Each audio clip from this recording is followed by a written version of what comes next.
बात वही है कि देखने का नजरिया बदलते ही सब कुछ बदल जाता है। रोमानियत, प्यार, मोहब्बत, ख्वाब, ख्याल, इश्क, ये मोहब्बत ना होकर मीटू हो जाते हैं, ट्रोलिंग के केस बन जाते हैं। खैर, आज उसने फैसला कर लिया था कि वो इस मना स्थिति से बाहर निकलेगा, चाहे जो भी हो उस परिस्थिति का सामना करेगा। वो आज रुचि को जिंदगी की लास्ट कॉल जरूर करेगा। नमस्कार, आज की इस कहानी का शीर्षक है लास्ट कॉल और इसे लिखा है मुरली मनोहर श्रीवास्तव जी ने। यही कोई 3 महीने परेशान रहने के बाद आज उसने फैसला किया था कि वह रुचि को कॉल करेगा, लेकिन इस फैसले के बाद भी उसकी हिम्मत कॉल करने की नहीं हो रही थी। कहीं रुचि ने डांट दिया, कुछ उल्टा सीधा कह दिया, उसे ढंग से बात ना की। उसे डर था कि कहीं ऐसा ना हो कि बात और बिगड़ जाए। सच तो ये है कि उसके और रुचि के रिश्ते में एक ऐसा कड़वा मोड़ आ गया था जिसका जिम्मेदार वो खुद था। ऐसा वो कई बार सोच चुका था, लेकिन फोन करने की हिम्मत जुटाने के बाद भी वो कॉल नहीं लगा पा रहा था। यकीनन रुचि उसकी पत्नी नहीं थी, मगर पत्नी से बात करने में किसी को भी कुछ सोचना नहीं पड़ता। भले ही कितनी भी लड़ाई हुई हो, दोनों को यह एहसास होता है इस मोड़ पर किस तरह बात करके जिंदगी की उलझन सुलझा सकते हैं। लेकिन यह रिश्ता तो पति पत्नी का था नहीं, और ना ही दोनों के बीच कोई बंधन था, लेकिन कोई रिश्ता जरूर हो चला था दोनों के बीच, जिसके बिगड़ जाने से वह बहुत ही ज्यादा गिल्ट में जी रहा था और परेशान था। कब से रुचि पर उसे इतना भरोसा हो गया, वह उसके साथ अपनी जिंदगी के दुख दर्द बांटने लगा था। रुचि उसके ऑफिस में काम करती थी। Good morning, happy birthday, happy new year से होते हुए बात आगे बढ़ चली थी। राकेश की जिंदगी में कहीं कोई कमी नहीं थी। शादीशुदा भरा पूरा जीवन जिससे वो बड़े ही जोश के साथ जी रहा था। अपने जीवन में वह बेहद खुश था। खुश होता भी कैसे नहीं, उसकी पत्नी बला की खूबसूरत लड़की जिसे उसने खुद ही पसंद किया था, जिसे वो बेहद प्यार करता था, 2 छोटे छोटे बच्चे, घर पहुंचकर जिनके बीच वो सब कुछ भूल जाता था। और रुचि, उसे जिंदगी में क्या कमी थी? बातों बातों में वो जान चुका था कि रुचि की लव मैरिज है। दोनों एक दूसरे को प्यार करते हैं और साथ जिंदगी बिताने को भी तैयार है, तभी तो लव मैरिज हुई भाई। लेकिन नहीं, जिंदगी में सब कुछ होना और सब कुछ होने का भ्रम होना, ये 2 अलग बातें हैं। रुचि का स्वभाव, उसका राकेश से घुल मिलकर बातें करना राकेश को न जाने क्यों अच्छा लगने लगा था। वह अनजाने से ही रुचि के प्रति आकर्षण अनुभव करने लगा था। उसने कई बार हंसी हंसी में रुचि को यह बात बताई भी थी, लेकिन उसने हंसी में टाल दिया। वस्तुतः रुचि के नेचर, उसके बातचीत करने की मधुरता ने राकेश को दीवाना बना दिया था। वह दिन रात बस रुचि के ख्यालों में ही खोया रहता था। यह जिंदगी भी कितनी अजीब है। आप अपने भीतर कुछ भी सोचते रहिए, चाहे जैसे जीते रहिए, जब तक सामाजिक सीमाएं नहीं लांघते किसी को कोई फर्क नहीं पड़ता।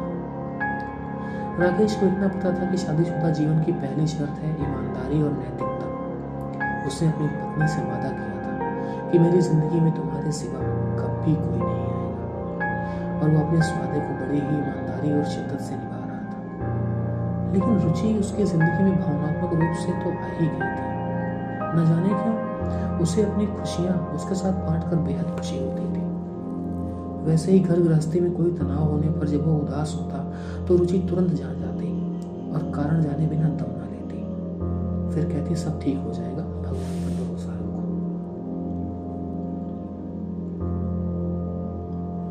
सच तो यह था कि बड़ी ही निराशा भी रुचि की मुस्कुराहट और हंसी में खो जाती। उससे बात करते करते राकेश के दुख दर्द मिट जाते। धीरे धीरे वह रुचि के साथ एक कल्पना भी करने लगा। करोड़ों लोग कल्पना में जीते हैं, स्त्री हो या पुरुष, कोई भी एक तरह का जीवन जीते जीते बोर हो जाता है, और वह अपनी जिंदगी जीने के लिए ढेरों कल्पनाएं करता है। वह अपनी छोटी छोटी कल्पनाएं भी रुचि के साथ शेयर करता था, और रुचि हंसती उसमें। वह कभी किसी बात का बुरा नहीं मानती। वह बेहद सुलझे और खुले विचारों की थी। इतना ही नहीं, उसके पति राहुल भी बहुत ही खुले विचारों वाले पुरुष थे, जो ऑफिस के माहौल को बहुत ही अच्छी तरह से जानते समझते थे। रुचि बड़े आसानी से अपने किसी भी सहकर्मी को राहुल से मिला देती थी और राहुल भी बड़ी बेबाकी से उस व्यक्ति से मिलते थे।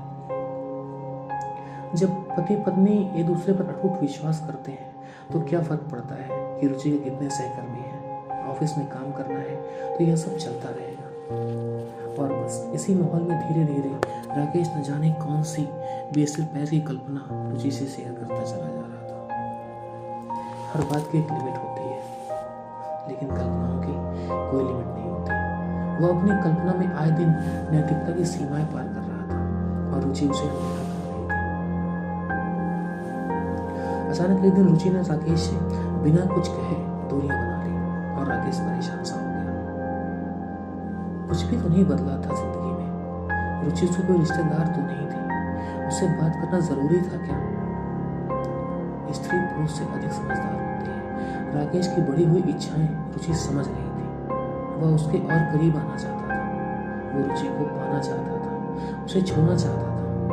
यह किसी के जीवन में व्यक्तिगत कल्पना तक तो ठीक है, लेकिन उसके व्यवहार में बदलने की कोशिश न जाने कितनी जिंदगी बर्बाद कर दी थी। रुचि को इसका आभास हो गया था। इतना ही नहीं, वह भी एक स्त्री थी और राकेश का व्यक्तित्व कोई कम प्रभावशाली नहीं था। उस पर राकेश का बेबाकी से खुलते चले जाना और बिना उसे छुए अपनी कल्पना में उसके साथ कुछ कर गुजरने की ढेर सारी अधूरी हसरतों को उसे बताना उसे भीतर तक हिला रहा था। वो अभी तो न जाने क्या क्या और कैसे अजीब सपने देखने लगी थी। उसका चेहरा भी तो राकेश से बात करते करते लाल होने लगा था। वो अभी तो राकेश की बातें सुनते सुनते भीतर तक पिघल जाती थी। पर न जाने कब और कैसे राकेश की इस बेबाकी से डर गई। नहीं, इसके आगे बात नहीं हो सकती, क्योंकि कुछ बातें सपनों तक तो ठीक है, हकीकत में बिल्कुल नहीं। इन सब के बाद भी रुचि यह नहीं चाहती थी कि वह किसी के ख्वाब छीने। लेकिन जब राकेश की कल्पनाएं उसे भी पिघलाने लगी थी, तब रुचि को सोचना पड़ा। उसने बड़ी ही सफाई से अपना रास्ता बदल दिया। यहाँ तक कि उसने अपने पास के किसी ऑफिस में अपना ट्रांसफर करा लिया था। आदमी जब बेहोशी में रहता है उसे कोई चिंता नहीं होती। चिंता तो तब होती है जब उसे होश आता है। ये जो दुनिया भर के आकर्षण है, हकीकत को देखते ही दम तोड़ देते हैं। आज यही हुआ राकेश के साथ। वो ऑफिस के लिए बस पकड़ने निकला ही था कि देखा कि एक पुलिस की वैन 3 पुलिस वाले एक लड़के को हथकड़ी लगाए लिए जा रहे हैं। साथ में एक लेडीज पुलिस भी थी। लड़का रो रहा था और कह रहा था, मेरी जंजीर खोल दो, लग रहा है। मेरा अपराध इतना बड़ा तो नहीं है, लेकिन उसकी बात कोई नहीं सुन रहा था। तब जिज्ञासावश राकेश ने एक पुलिस वाले से पूछा। पुलिस वाले ने जो उत्तर दिया उससे राकेश अंदर तक हिल गया। पुलिस वाले ने कहा, यह किसी को एक तरफा प्यार करता है। ढेर सारे मैसेज, कॉल और ट्रोल करना, न जाने क्या क्या। राकेश परेशान इसलिए था कि अचानक उसे होश आया। उसका दिमाग बड़ी तेजी से काम कर रहा था। वो अच्छी तरह जानता था कि आज सभी कानून स्त्रियों के हाथ में है। कहीं गलती से भी उसकी झूठी शिकायत भी कर दी तो इसके आगे वो सोच भी नहीं पा रहा था। उसके दिमाग में बार बार रुचि का नाम उभर रहा था। आज की तारीख में हर बात का रिकॉर्ड है। यहाँ तक कि किसी की कॉल डिटेल भी निकाली जा सकती है, ट्रैक की जा सकती है। बस यही वो पॉइंट था जो उसे बार बार रुचि को कॉल करने से रोक रहा था। वो रुचि के साथ बातों बातों में जाने कितनी नैतिकताएं की सीमाएं लांघ चुका था। यह सच है कि उसके फेवर में सिर्फ एक बात चाहती थी कि उसने शारीरिक रूप से कोई भी अनैतिक काम नहीं किया था, लेकिन एक बार इल्जाम लगने के बाद सफाई उसे ही देनी पड़ती। आरोप लगाने वाले को कोई फर्क नहीं पड़ता। आज 3 महीने बीत गए थे। सब कुछ शांत चल रहा था, सिवाय एक बात के। राकेश का मन अशांत था। वो होश में आने के बाद लगातार गिल्ट कॉन्शियस से गुजर रहा था। आखिर उसने अपनी बातें, अपनी कल्पनाएं किसी से क्यों शेयर की? जिसे हम इश्क समझ लेते हैं, वो कभी कभी एक तरफा आकर्षण भी तो हो सकता है। जो बातें देखने सुनने में रूमानी और दिल को सुकून देती हैं, वही अगर देखने वाले के नजरिए में फिट ना बैठे तो गैर कानूनी भी हो सकती है। यहाँ तक कि लेडीज प्रोटेक्शन एक्ट में किसी महिला की तारीफ करना भी कानून अपराध की श्रेणी में आता है। खैर, चाहे जो भी हो, उस परिस्थिति का सामना तो करना ही पड़ेगा और आज मैं रुचि को कॉल जरूर करूंगा। राकेश ने नंबर डायल किया और उधर से जानी पहचानी मीठी सी आवाज आई, हेलो। राकेश के कानों में जैसे शहद सा घुल गया। दोनों एक दूसरे के नंबर की आवाज और टोन तक पहचानते थे। राकेश ने कहा, हैप्पी दिवाली। बहुत दिनों से तुमसे बात नहीं हुई थी तो कुछ अजीब सा लग रहा था, इसलिए कॉल कर दिया। रुचि ने भी बिल्कुल नॉर्मल तरीके से हंसते हुए बात की, जैसे कोई बात ही ना हो। इसके बाद राकेश ने अपने दिल की बात रुचि से कह दी।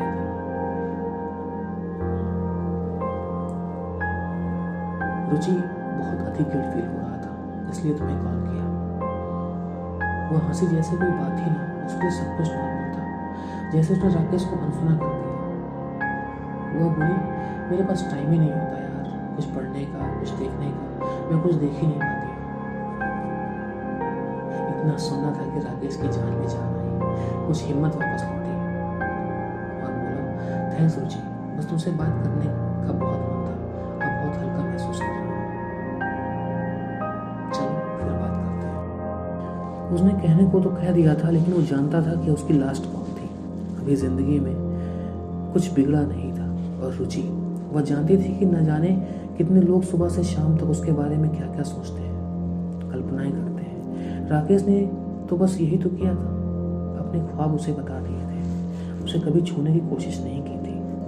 उसे पता था राकेश जैसा ईमानदार व्यक्ति भले ही कैसे भी ख्वाब देख ले, पर उसे पूरा करने की हिम्मत कभी नहीं करेगा। रुचि एक पढ़ी लिखी मॉडर्न लड़की थी, उसके पास इन बातों में उलझने के लिए समय कहाँ था। वह अपनी इन भावनाओं को संभालना और परिस्थितियों को हैंडल करना जानती थी। उसे पता था कि कब किस रास्ते में जाना है, किसके करीब जाना है और किससे दूर चले जाना है। बस इतनी सी थी कहानी। अगर आपको कहानी पसंद आई तो मेरे चैनल को सब्सक्राइब करें और नोटिफिकेशन आइकन को जरूर दबाएं। और आपको कहानी कैसी लगी कमेंट सेक्शन में जरूर बताएं।